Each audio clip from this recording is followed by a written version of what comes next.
नमस्कार, मैं हूं अंकुर और आप देख रहे हैं सत्य हिंदी बुलेटिन। एक नजर डाल लेते हैं अब तक की खबरों पर। आज देश 74वां गणतंत्र दिवस मना रहा है। इस मौके पर राष्ट्रपति द्रौपदी मुर्मू ने तिरंगा फहराया। इसके बाद कर्तव्य पथ पर परेड का आयोजन शुरू किया गया। इस साल मिस्र के राष्ट्रपति अब्देल फतेह अल सीसी गणतंत्र दिवस समारोह में बतौर मुख्य अतिथि शामिल हुए हैं। कर्तव्य पथ पर पहली बार मार्चिंग मिस्र के सशस्त्र बलों का संयुक्त बैंड और मार्चिंग दल परेड में शामिल हुआ। इस दल में 120 जवान शामिल थे। गणतंत्र दिवस परेड पहली बार कर्तव्य पथ पर निकल रही है। इसके अलावा सेना में भर्ती किए गए 6 अग्निवीर भी आज 26 जनवरी को इस परेड में नजर आए। इस साल पहली बार सीमा सुरक्षा बल की ऊंट टुकड़ी के हिस्से के रूप में महिला दस्ते ने परेड में हिस्सा लिया और कर्तव्य पर सलामी देते हुए आगे बढ़ी। गणतंत्र दिवस की परेड में देश के अलग अलग राज्यों की झांकियां पेश की गई। आज गुरुवार 26 जनवरी को जब पूरे देश में गणतंत्र दिवस समारोह मनाया जा रहा है और राज्यों में वहां के राज्यपाल झंडा फहरा रहे हैं, ऐसे में तेलंगाना में अजीबोगरीब घटना हुई। राज्यपाल तमिलिसाई सौंदरराजन के तमाम कार्यक्रमों से तेलंगाना के मुख्यमंत्री केसीआर गायब रहे। बता दें, देश में यह परंपरा है कि 26 जनवरी को राष्ट्रपति दिल्ली में और राज्यों में राज्यपाल सभी कार्यक्रमों का संचालन करते हैं और दिल्ली में प्रधानमंत्री तो राज्यों में वहां के मुख्यमंत्री अपनी मौजूदगी दर्ज कराते हैं। मुख्यमंत्री आमतौर पर अपना झंडारोहण का समय आगे पीछे रखते हैं और राज्यपाल के कार्यक्रम में जरूर शामिल होते हैं। शाम को होने वाले एट होम में भी सीएम को रहना पड़ता है। अब देखना है कि केसीआर आज गुरुवार शाम को एट होम में शामिल होते हैं या नहीं होते हैं। गणतंत्र दिवस समारोह में राज्यपाल के कार्यक्रम में सीएम का रहना एक परंपरा है, कानून नहीं है। लेकिन केसीआर ने गुरुवार यानी कि 26 जनवरी को उस परंपरा को तोड़ दिया है। हालांकि तमिलनाडु में जहां राज्यपाल आर.एन. रवि और मुख्यमंत्री स्टालिन में नहीं पड़ रही है, वहां स्टालिन कार्यक्रम में मौजूद रहे। सरकार ने बुधवार को पद्म पुरस्कारों की घोषणा की। पद्म विभूषण के लिए 6, पद्म भूषण के लिए 9 और पद्म श्री पुरस्कारों के लिए 91 गणमान्य लोगों को चुना गया है। जिन लोगों को पद्म विभूषण पुरस्कार के लिए चुना गया है, उनमें समाजवादी पार्टी के दिवंगत नेता और उत्तर प्रदेश के पूर्व मुख्यमंत्री मुलायम सिंह यादव भी शामिल हैं। उनके अलावा डॉक्टर दिलीप महलनोबिस, एस.एम. कृष्णा, उस्ताद जाकिर हुसैन सहित 6 लोगों को पद्म विभूषण से नवाजा गया है। कहा जा रहा है कि कर्नाटक के नेता एस.एम. कृष्णा और दिवंगत समाजवादी पार्टी सुप्रीमो मुलायम सिंह यादव को इस शीर्ष नागरिक पुरस्कार से नवाजकर नरेंद्र मोदी सरकार ने कई राजनीतिक अंक भी हासिल कर लिए हैं। एस.एम. कृष्णा चुनावी राज्य कर्नाटक में शक्तिशाली वोक्कालिगा समुदाय के नेता हैं। कृष्णा को इस पुरस्कार के लिए चुना जाना उनके समुदाय में बीजेपी के द्वारा पकड़ मजबूत करने की कोशिश के रूप में देखा जा रहा है, जबकि मुलायम ओबीसी के बीच देश में सबसे सम्मानित नेताओं में से एक हैं, जिन्हें भाजपा लुभाने की कोशिश कर रही है। इसके अलावा त्रिपुरा के आदिवासी नेता एन.सी. देव वर्मा को राज्य में मतदान से कुछ दिन पहले ही पद्मश्री से सम्मानित किया गया है। त्रिपुरा में चुनावों की घोषणा हो चुकी है और 60 सीटों वाले राज्य में 20 सीटें आदिवासियों के लिए आरक्षित हैं। कुल मिलाकर सरकार ने पद्म सम्मानों में भी राजनीतिक अंक हासिल किए हैं। मुलायम सिंह यादव को पद्म पुरस्कार से सम्मानित किए जाने को लेकर समाजवादी पार्टी की ओर से प्रतिक्रिया आई है। समाजवादी पार्टी ने एक रिपोर्ट का हवाला देते हुए कहा है कि अगर सरकार सच में मुलायम सिंह यादव को सम्मान देना चाहती है तो चीन की ओर से अतिक्रमण किया गया भूभाग वापस लाए।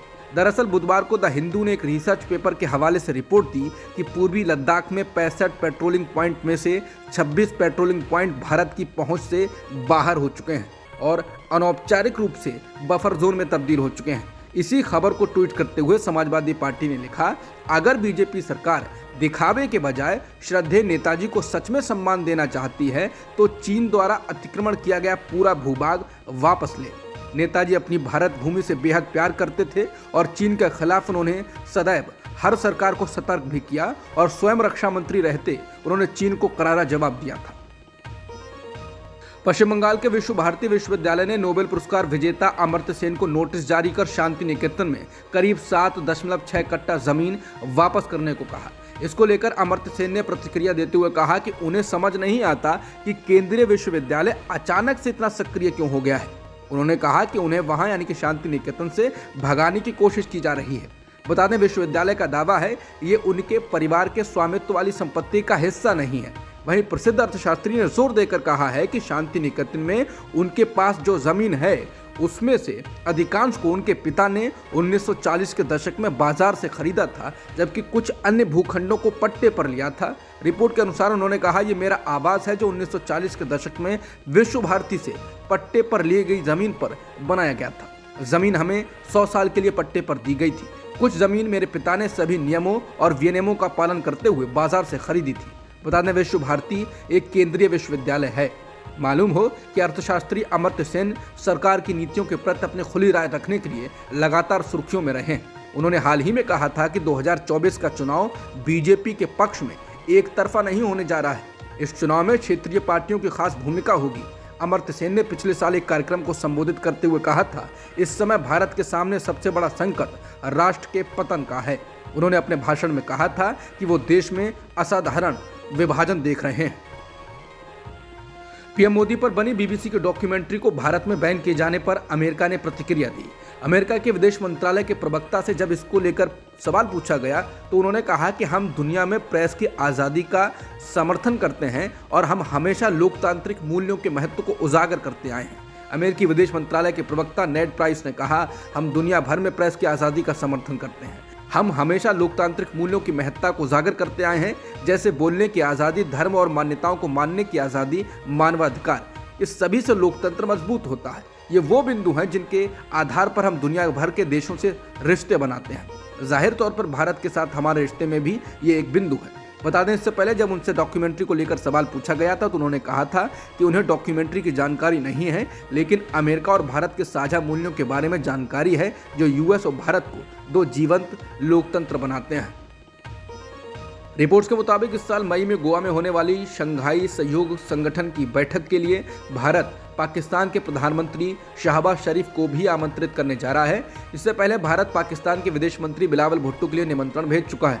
पाकिस्तान के प्रधानमंत्री शहबाज शरीफ के द्वारा हाल में ये संकेत दिए गए थे कि वो भारत से बातचीत करना चाहते हैं। उन्होंने 3 युद्धों से मिलने वाले सबक का भी जिक्र किया था, जिसके बाद भारत की ओर से भेजे गए ये निमंत्रण काफी महत्वपूर्ण माने जा रहे हैं। अगर पाकिस्तान इनको स्वीकार करता है तो लगभग 1 दशक के बाद पाकिस्तानी नेतृत्व भारत आएगा।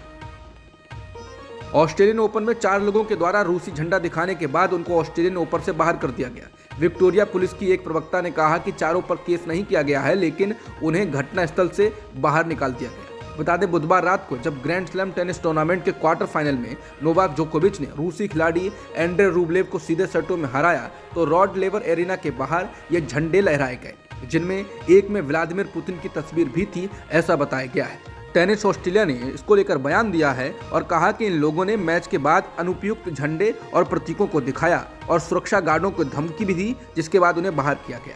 बता दें, 17 जनवरी को ऑस्ट्रेलियन ओपन के दूसरे दिन रूस और बेलारूस के झंडों को मेलबोर्न पार्क में लाए जाने से बैन कर दिया गया था। आमतौर पर मेलबोर्न पार्क में मैचों के दौरान झंडे लाए जा सकते हैं, लेकिन टेनिस ऑस्ट्रेलिया ने यूक्रेन रूस युद्ध के कारण नीति में बदलाव किया और ये झंडे व्यवधान पैदा कर रहे हैं, ऐसा कहा। अब तक की खबरों में इतना ही। बाकी खबरों के लिए बने रह सकते हैं आप सत्य हिंदी के साथ। नमस्कार।